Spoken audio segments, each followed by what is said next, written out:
disarm or face the consequences, while Saddam issues his own warning to the United States. And we'll tell you how a Tennessee police officer survived this terrible accident.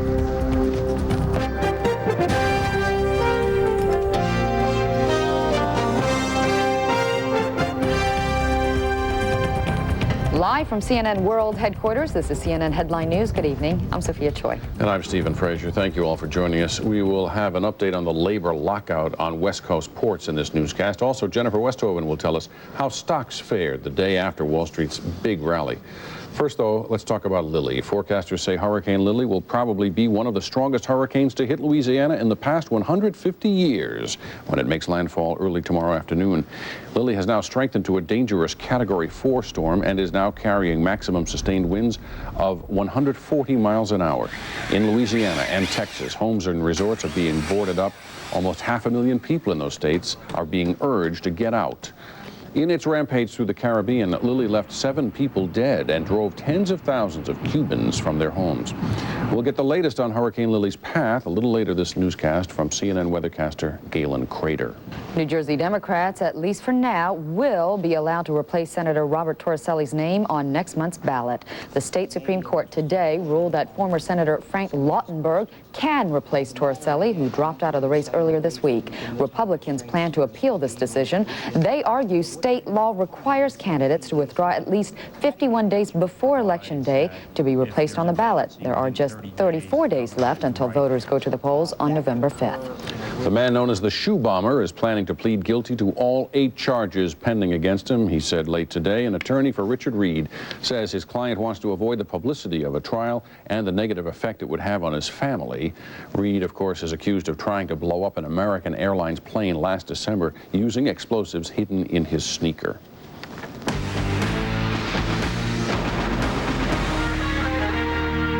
House leaders and the Bush administration have reached an agreement on a resolution authorizing use of military force in Iraq. There is no agreement yet in the Senate, but a bipartisan group of senators has introduced the same measure that the House leadership agreed to. Debate is expected to start tomorrow in the Senate. After announcing the House agreement, President Bush said war with Iraq may be unavoidable if Iraqi President Saddam Hussein doesn't disarm.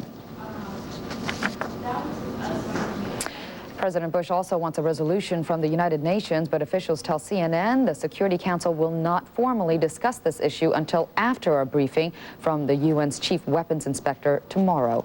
Today, members talked about concepts of the U.S. draft resolution. One diplomat says the United States has a long way to go to get the draft approved. Another says the U.S. will either have to go it alone or compromise. While the Security Council discusses the return of weapons inspectors, Saddam Hussein is warning that America's security is at risk now. A state-run newspaper is quoting the Iraqi leader as saying U.S. security would be guaranteed only if Washington were to deal peacefully with other countries, his words. Hussein says the United States thinks the whole world is in its sphere of interest in which to ward off the dangers it puts in its mind, all his words.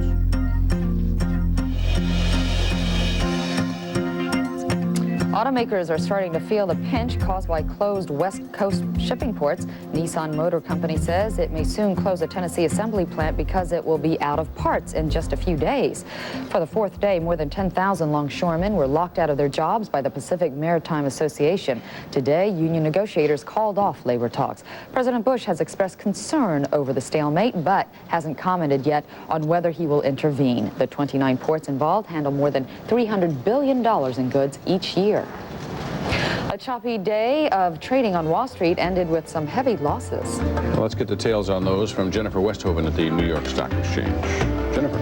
Hi, thanks guys. Well, you just have continuing uncertainty in the market lately, and there was some concern that yesterday's rally might have been a little bit of a knee-jerk reaction to the lows that had come before. So one trader said to me, this kind of selling is very disappointing.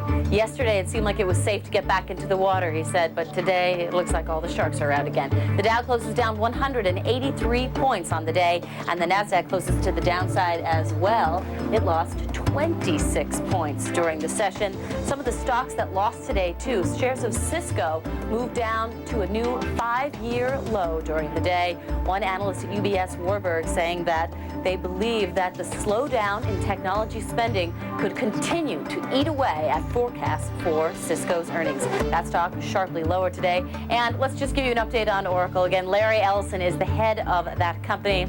It closed on the downside today. Shares. Larry Ellison made some comments about the U.S. economy. He said, "We don't see it getting any better." He said it's not getting worse, but it doesn't seem to be getting any better. And Oracle, of course, is the second largest software company out there. It says slow sailing because he was making those comments from his America's Cup yacht racing compound in New Zealand.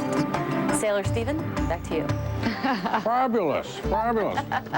You know Stephen wants to be there.